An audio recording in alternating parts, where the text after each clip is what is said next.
Joining me to discuss this, we have from New York the author and political commentator Geoffrey Robinson, and from our central London studio we've got Lauren Southern, a commentator at Rebel Media. That's a conservative online magazine. Good afternoon to you both. Geoffrey Robinson, let's start with you. Is it time to take another look at the Second Amendment? It's been time since the Second Amendment was passed. Of course, it's well overdue. I mean, how many more mass shootings do we need? How many more victims of gun violence do we need before the Republicans get off their ass, stop doing the work of the NRA, who is in the pocket of the gun manufacturers, and change the legislation to protect people? I mean, Paul Ryan, what a disgraceful jerk he's turning out to be. Last night, when he came onto the well of the House, he said that this sit-in was a publicity stunt. I mean, the man is completely tone deaf, typical of the Republicans. Lauren, what do you make of that? I mean, after all, the Second Amendment was written in a very different environment, in a very different era. You know, I'm not a fan of Paul Ryan, but I do agree with him on this one. It is a publicity stunt. It is purely virtue signaling. Even the Democrats themselves, like Chris Murphy, have admitted that none of these amendments would have stopped the shooting in Orlando or in San Bernardino. Not one of them, even the ones presented by the Republicans. They wouldn't have done a thing. They are just bureaucratic, more laws, and in fact, some of them are very biased. Even the ACLU have said that the ones that include banning people from the terrorist watch list and the no-fly list are discriminating against people who have been through no due process whatsoever. That is the ACLU, who are certainly not NRA supporters, who are certainly not massive gun fans. Yeah, Geoffrey, interesting point that, because that's something a lot of people have said, is if you're on a no-fly list, you shouldn't be able to own a gun. Lauren says otherwise. No, Ms. Southern is completely wrong and tone deaf like Mr. Ryan. Let me tell you about Ms. Southern.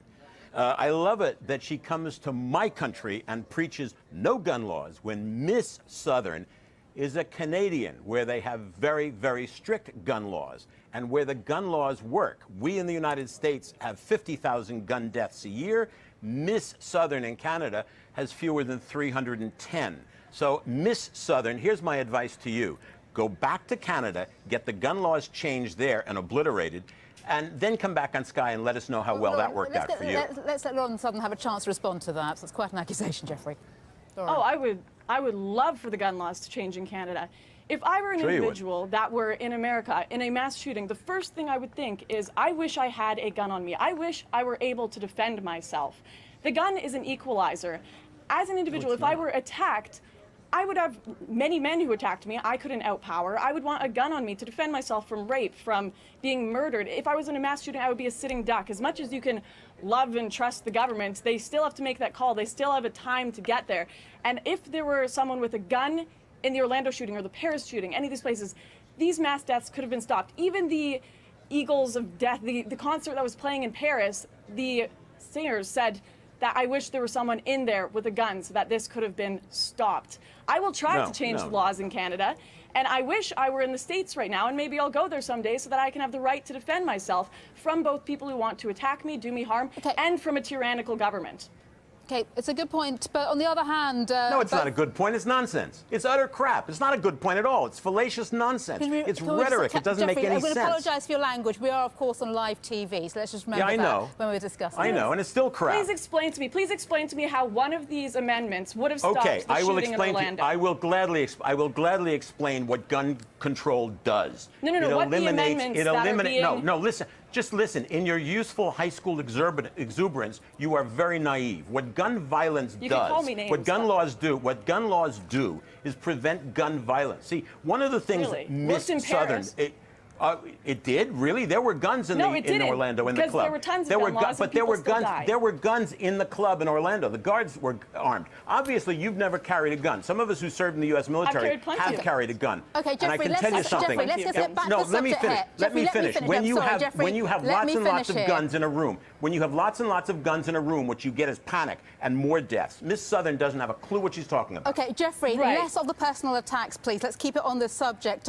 Lauren Southern... It is on the subject. She's talking nonsense. Okay, but less of the personal attacks, please. Lauren Southern, just to change tack slightly here. Now, what we saw in Orlando, it was, frankly, the kind of assault weapon you don't need to defend yourself. There are over 3 million of those in ownership in the US. We don't need assault rifles like that, do you, to defend yourself? Surely the law should be changed. The thing is, it's an equalizer, right? If the government has a weapon that they can use against the people, I mean, you can say, no, it's not, sir, but that's not an argument.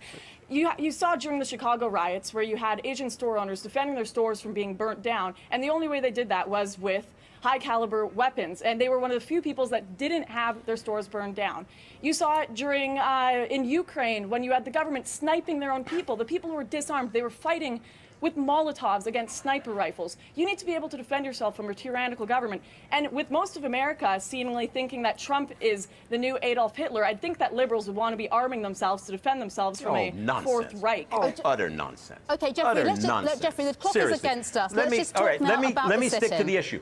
Okay. Darshini, let me stick to the issue. For example, what Miss Southern neglects is that the overwhelming single group that suffers most from gun violence in America are women, battered women, women who are subject to domestic violence. Women suffering from domestic violence are 8 times more likely to be murdered by their partner if there are guns in the house. Over the past 25 years, more intimate partner homicides with guns have taken place than all the other deaths of weapons combined. I mean, Jeffrey, you know, it goes a lot further than the no-fly list. Are you suggesting banning handguns? Okay, Jeffrey, I'm just suggesting taking handguns away from men who have domestic order restrictions against them, yes. Jeffrey, just to interject there, you make some really strong statistical points there, but on the other hand, 8 years of an Obama administration, we haven't seen gun control being Well, of course not, tightened because up. the Republicans will not there? bring it up. The Republicans refuse to bring it up because they're in the pocket of the NRA, and the NRA is in the pocket of the gun manufacturers. Can the you explain to Republicans me? instead have tried 300 and some odd times to obliterate Obamacare. They've never once put gun legislation into the House. They won't. They're afraid. The NRA has them in their pockets. They're puppets, and they're jerks. Can you explain to me why in Chicago during Father's Day weekend, 13 people were killed, 53 were injured by guns when they have some of the strongest gun laws in America? Can you explain that to me? They don't have strong gun laws in America because any idiot can buy a gun. In Chicago. Any idiot can buy a gun from a gun show or on the internet, and there are no and they can buy it illegally checks. as well when they're banned. Well, back here not in not if you have background checks, and not if you have. No, I'm saying they can buy it illegally. They can buy it illegally. This is precisely why you and the Libertarian Party in Canada and the Libertarian Party in America have no credibility. You are completely disregarded as a political force. These are personal attacks, sir. These are personal attacks. Jeffrey, I think not that's a arguments. personal view, but let's just move back to the subject because the clock is against us. Now, we've all seen those pictures of Democratic politicians staging that sit-in. It is an election year. Are we going to see this being a focal point in this campaign in the year ahead, do you think? Lauren? Sorry, I didn't hear that question. I said we're looking at these pictures here of Democratic politicians staging that sit-in. Is this going to be a focal point of this year's election campaign? I do think it will be a focal point. People are going to be focused on who can defend them and who is going to allow them to defend themselves as well. And I do think that you've seen the gay community as well. Massive gun sales among the LGBTQ community have been going on the past week since Orlando. I think you're going to see people more focused on anti-terrorism, which will be more on the pro-Trump side, and more people focused on their freedom to have weapons to defend themselves. Because unfortunately, the government couldn't stop those 49 people from being killed. Someone in there could have stopped it. And I do think that this will be a focal point. Gun sales have skyrocketed every time there's a mass shooting, every time there's a terrorist attack. People are going to be focused on the right. Just yes or no, Lauren. Who makes gun control law in the US? Is it the government or the NRA? It's the government. Jeffrey? Nonsense. It's the NRA. Of course it is, because they've got all the money to make sure that there is no legislation passed. And the Republicans are such cowards, they won't go up against the NRA. They need the NRA money. The fact is, gun legislation works in Canada, Miss Southern. It does not work in America because there is none. You know those two are very, very different situations with very different populations. No, actually, they're not. You are never going to agree on this. We really appreciate you both making your points, and we do apologise to viewers for some of the language used during the course of our discussion. I don't apologise for my language at all. But thank you all for joining us. Thank you. Thank you. Elsewhere.